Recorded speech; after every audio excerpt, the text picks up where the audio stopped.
मैहर नाम का एक छोटा सा गांव था जहां लोग बाग खेती करके अपना अच्छा जीवन गुजारा करते थे।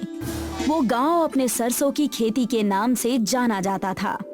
हमेशा वहां के लोग राई यानी सरसों की खेती ज्यादा किया करते थे और पूरे साल उसके फसल के मुनाफे से अपना घर अच्छे से चलाते।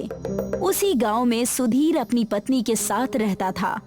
कहने को तो उसकी बस एक छोटी सी झोपड़ी और उसके सामने एक छोटा सा खेत था, लेकिन उसकी फसल खूब अच्छी और बहुत ज्यादा होती थी।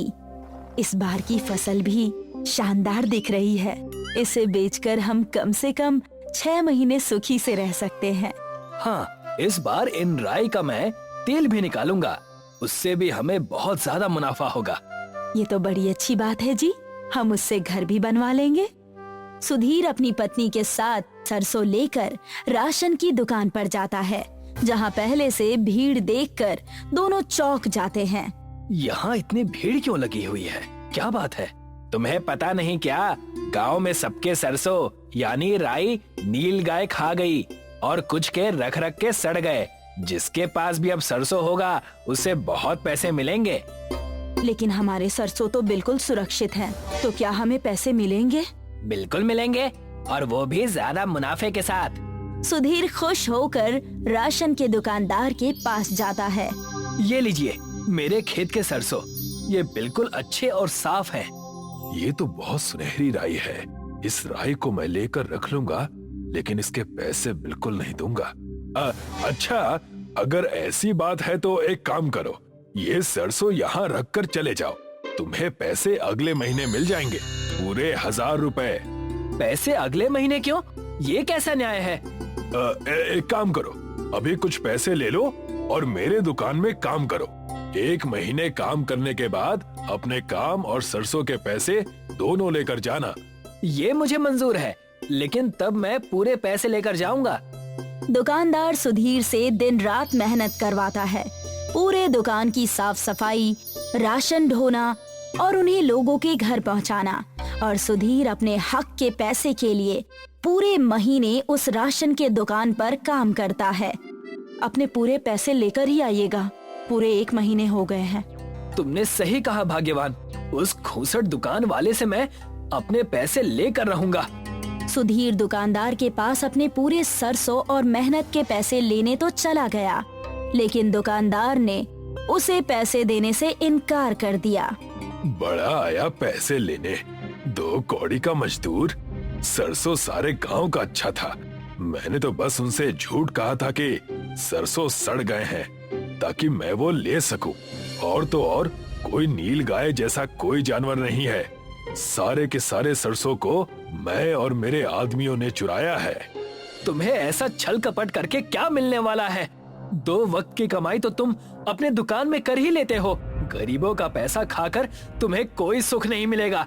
अब जो है सो है।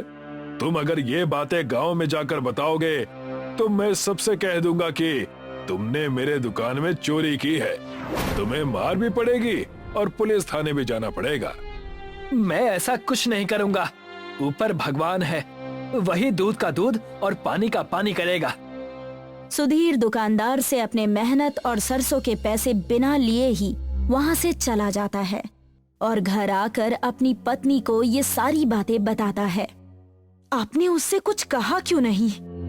मैं और भला क्या करता? वहाँ से निकलने के बाद मैंने कई जगह नौकरी भी तलाशी, लेकिन कुछ हाथ नहीं आया। और हमारे पास बस 2 दिन का राशन बचा है। इससे हम कैसे गुजारा करेंगे? ना खेत की फसल बचे और ना राशन। मुझे तुम कुछ खाना बनाकर बांध दो, मैं शहर जाऊंगा, वहाँ कुछ उपाय ढूंढने की कोशिश करूंगा। तब तक के लिए तुम अपने मायके चली जाओ। सुधीर अपने घर से थोड़े से पैसे और खाना लेकर शहर के रास्ते पर निकल पड़ा। शाम हो चुकी थी। पूरा जंगल शांत है। मुझे तो बहुत ही घबराहट हो रही है। सुबह तक शहर पहुंचकर नौकरी भी ढूंढनी है, वरना मुसीबत आन पड़ेगी। जंगल बड़ा ही घना होने के कारण सुधीर थक जाता है और एक पेड़ के नीचे आराम करने की सोचता है। ये अच्छी जगह लग रही है। 1-2 घंटा आराम करके मैं यहाँ से फिर से निकल जाऊंगा। सुधीर जैसे ही सोता है उस पेड़ से एक आत्मा निकलती है और सुधीर के झोले में से सारा खाना खा जाती है। अचानक सुधीर की नींद खुलती है तो वो उस आत्मा को खाना खाते हुए देखकर हैरान हो जाता है। मम्मी बचाओ, कौन हो तुम और ये सब क्या कर रहे हो? चिंता मत करो, मैं तुम्हें कोई हानि नहीं पहुंचाऊंगी। तुमने तो मुझे मुक्त किया है। मैंने तुम्हें मुक्त किया है? ये क्या कह रहे हो तुम? कई साल पहले भूख के कारण इस पेड़ से लटककर मैंने अपनी जान दे दी थी।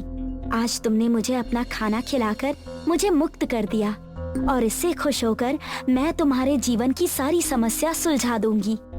ऐसा क्या करेंगे आप? मैं अपने प्राण नहीं त्यागना चाहता। मैं ऐसा कुछ नहीं करने वाली, तुम बस अपना झोला जांच लो। सुधीर ने जैसे ही अपना झोला देखा उसमें बहुत सारे सरसों यानी कि राई के ढेर लगे हुए थे। इसमें तो राई भरी हुई है। इतनी सी राई से तो मेरा कुछ नहीं होगा। ये कोई मामूली राई नहीं है, ये जादुई राई है। इसे तुम जैसे ही जमीन पर गिराओगे वो राई का पहाड़ बन जाएगा। तुम अपना और अपने परिवार का ध्यान रखना। इतना कहकर वो आत्मा आसमान की तरफ चली जाती है।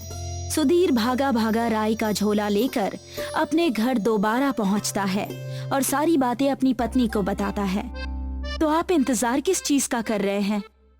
अपनी पत्नी की बात सुनकर सुधीर गांव के बंजर जमीन पर जाता है और जैसे ही वहां पर राई फेंकता है वो देखते ही देखते राई का पहाड़ बन जाता है। हे भगवान, ये मैं क्या देख रहा हूँ? ऐसा कैसे हो सकता है? इतनी सारी राई, वो भी एक के ऊपर एक, और गिर भी नहीं रही। ये किसी चमत्कार से कम नहीं है। बस हमें इस राई के पहाड़ के बारे में किसी से नहीं कहना। लोगों से हमें इसे छुपाना होगा। और ठीक वैसा ही हुआ। राई के पहाड़ से राई बेच बेच कर सुधीर और उसकी पत्नी बहुत धनवान हो गए। उस राई के पैसे से सुधीर गांव के लोगों का दुख मिटाने की कोशिश करता, लेकिन सुधीर की सफलता को देखकर गांव का दुकानदार जलने लगा और सोचने लगा, ये आदमी कुछ ही दिन पहले मेरी दुकान पर रोते हुए कुछ पैसे मांग रहा था और आज ये मैं क्या देख रहा हूँ? ये तो कुछ भी नहीं मालिक। सुधीर की राई दुनिया के हर कोने में जा रही है और तो और वो गरीबों की सेवा भी बहुत करता है। तो हमें इसका पीछा करना होगा और देखना होगा कि आखिर माजरा क्या है। दुकानदार और उसका आदमी सुधीर और उसके घर पर नजर रखने लगा। एक दिन दोनों ने सुधीर को उस बंजर जमीन पर जाते हुए देखा। मालिक, ये देखिए, सुधीर उस बंजर जगह पर जा रहा है जहाँ कोई नहीं जाता। हमें भी चुपके चुपके जाना होगा, जरूर वहाँ कुछ तो है। दुकानदार और उसका आदमी दोनों वहाँ जाते हैं और वहाँ पर राई का पहाड़ देखकर दोनों चौंक जाते हैं। तो ये रहा वो खजाना। इस राई के पहाड़ से तुमने इतनी तरक्की की है। तुम यहाँ पर तुम दोनों क्या कर रहे हो? तुम जैसे ठग आदमी का यहाँ पर होना शर्म की बात है।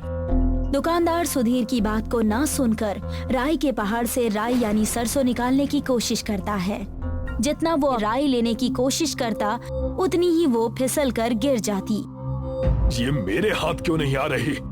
तुम जैसे लालची और कपटी लोगों पर उस पवित्र आत्मा के आशीर्वाद का असर बिल्कुल भी नहीं होगा। सुधीर के इतना कहते ही राई के पहाड़ से ढेर सारे राई दुकानदार और उसके आदमी के ऊपर गिर जाते हैं और राई के नीचे दबने की वजह से दोनों का दम घुटने लगता है। बचाओ मुझे, अब हमें यहाँ से निकालो। मैं आज के बाद ऐसी कोई हरकत नहीं करूँगा।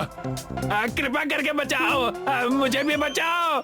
दुकानदार और आदमी को तकलीफ में देखकर सुधीर उन्हें उस राई के ढेर से निकालता है।